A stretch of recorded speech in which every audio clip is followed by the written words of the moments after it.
Hey, I'm Julie, Fei-Fan Balzer, and today I'm going to show you how to use the built-in functions in your ScanNCut in order to transform a simple cut file into a card base.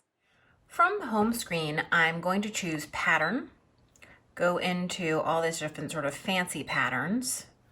I'm going to go into the sort of nature section here, and I am going to choose this flower right here. You can choose any flower that you want. I know that I want it to be slightly wider than 6 inches in order to make our card. So this is arbitrary, but I'm just going to make it 6.15. You can make it a little less, a little more, depends how you feel about it. Then I'm going to hit OK. Now you'll notice that this flower has 3 parts. I'm actually only interested in this part. This is the part that's going to create our card. So when I select that, you'll notice that all the other pieces disappear from here. So then I can say, okay, and I want 2 of them. So I'm gonna up that number to 2. Hit set. So now I have 2 of them here, and you can see they overlap. However, this is not a symmetrical design. So the problem is when it folds, the card is not gonna line up properly, right? So what I wanna do is choose Edit, Object Edit, and you can see the flip button right here. So now it's flipped, and this means now when it folds over that this will perfectly align. So one quick tip about aligning. What I'm going to do is I'm going to shove this as far up into the left corner as I can. Then I'm going to shove this one as far up into the left corner as I can.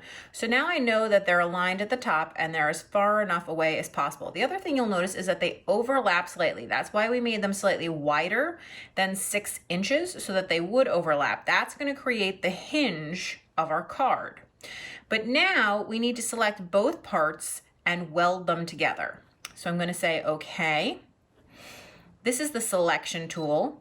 Select all, so now both of them are in the red boxes which indicate selection. Hit OK, Object Edit, and now this is Group, which we use a lot, but this is Weld, and that is going to create a single object out of these 2 images. So now if I hit that, I'm going to get this warning screen saying that this is irreversible, and I'm going to get a preview of what it's going to look like. See how now we have a card that's going to fold. So I'm going to go ahead and say, okay, that's exactly what I want. And now you can see I have my card right here. So all that's left is for us to cut it out and decorate it, and we will have a fabulous Mother's Day card.